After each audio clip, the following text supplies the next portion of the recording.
It's winter.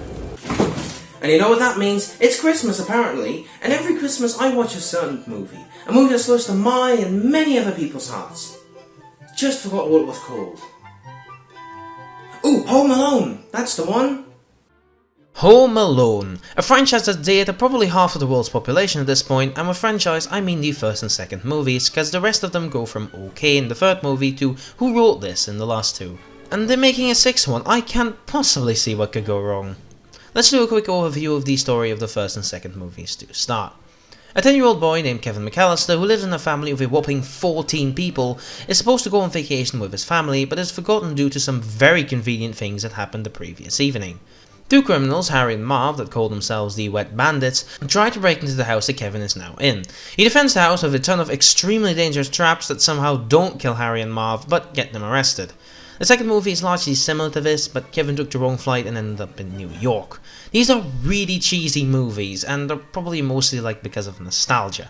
Not that these movies are bad, but when looking at them without the rose-tinted glasses, it shows its faults.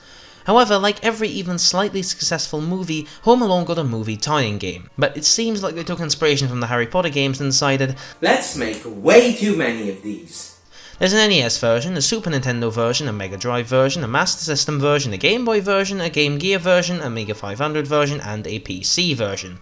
The second game has slightly less, but still way too many.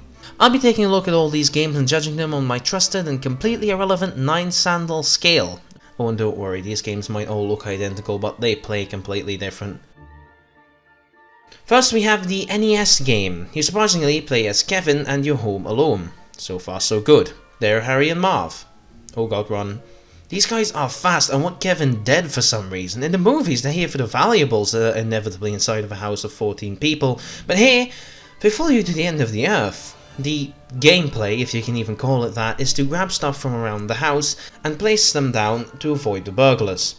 The items are mostly from the movie, but I don't know what this one is. A rock? The perspective is also ridiculous. You don't know what half of the objects even are. And navigating the house is like a maze on steroids. What is this? The shed? The basement? Another house? Let's look at who made this mess. Bethesda. Todd Howard, you've done it again. First Fallout 76 and now this? Bethesda's standard really has fallen. 3 sandals out of 9. Oh, we're not done with the NES games. There are 2 of them. Home Alone 2 Lost in New York on NES. Just look at Tim Curry, he's never looked better. Good thing they didn't put Donald Trump in the game. I would love to see what that looked like. This game keeps things simpler than the first game by being in 2D, but the pixel art, woo, that's a downgrade. The characters only have 2 to 3 colours max, at least the first game always uses 3 colours, and they rarely use the third colour at all. Guys, we need another colour for Kevin's hair, and we're not using it anywhere else. Also, what is wrong with his neck? Let's move on to the gameplay, because jeez, I could go on for hours about this. The gameplay is a bit more akin to a 2D platformer this time around, but without the platforming and without the fun. You basically have to avoid everything that moves because it all wants you dead. Yes, even the mobs and the keys. The point is to get to the end of the level, but there's a twist. The end of level doors just never open and you can't continue. Oh wait, a quick look at the guide tells us you have to mash the elevator button to get them open.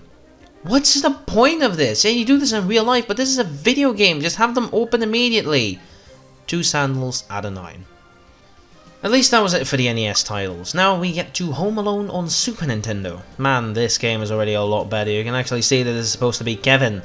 And the gameplay works. The idea is that you collect all the valuables in the house and deposit them into these safes. While doing so, Harry and Marv try to stop you. And this dude exists. I still don't know what he does. Oh yeah, the Game Boy version is the same thing. 4 sandals out of 9. And the Super Nintendo version of Home Alone 2 is just a better looking version of the NES game. Just look at Harry and Marv, they just put JPEGs of their faces on the sprites. Yeah, this one's also not too great. 2 sandals out of 9. Then we have the Mega Drive game. It's fine. In this game you defend not only your house but also the rest of the neighborhood.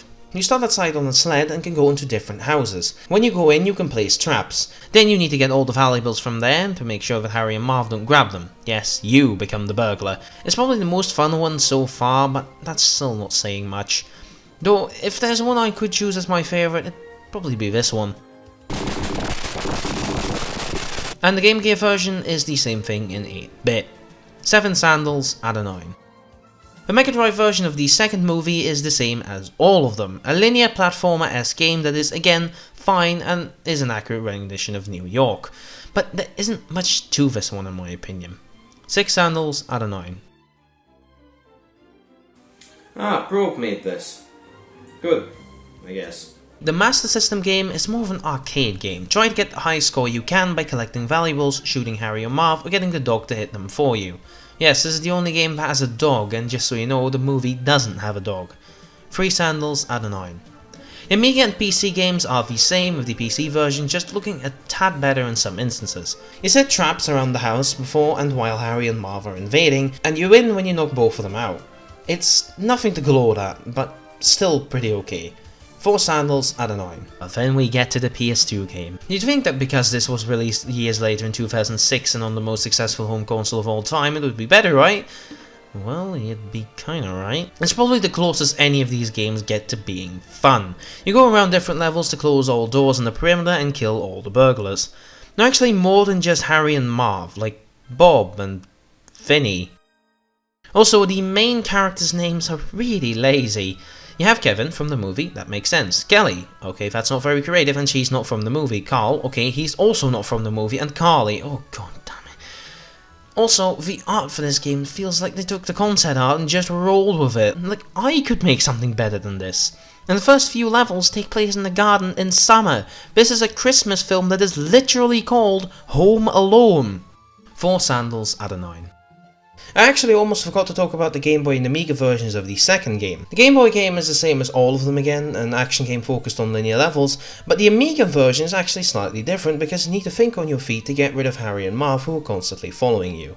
They both get 3 sandals from me, fine, but so forgettable that I almost forgot them in a video about Home Alone video games.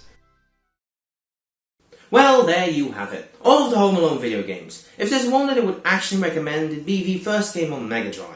If you want more after that, you sick being, you can get the second game on Mega Drive too. Hang on. I feel a song coming on. Oh, never mind, it's gone again. Home Alone on NES. Man, this game is such a mess. But do you know about the Mega Drive game? It didn't garner that much fame. Then how about the one on PS2? It wasn't that big of a deal too. Just look at what these games have become. Wait, there's one on Game Boy? Well, that's another one to destroy. The Game Gear was already bad, and now you have this game to add. And how about the Super Nintendo tile? Well, for sure, it definitely wasn't vital. From what garbage do these games even stem? The Master System's got one as well? Not great, in a nutshell. The Amiga folk have gotten themselves sorted, with a game this contorted. Does the PC game have redeeming quality? No, it's mostly just mediocrity.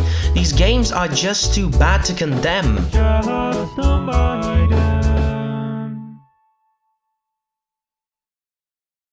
Now it's time to rock with Thanks for watching. A big thanks to Breek for making the song and helping me out with the lyrics. You can check out their socials in the description. Next week I'll be doing a best of sort of video with all the times I was funny this year. Don't worry, I'll find something.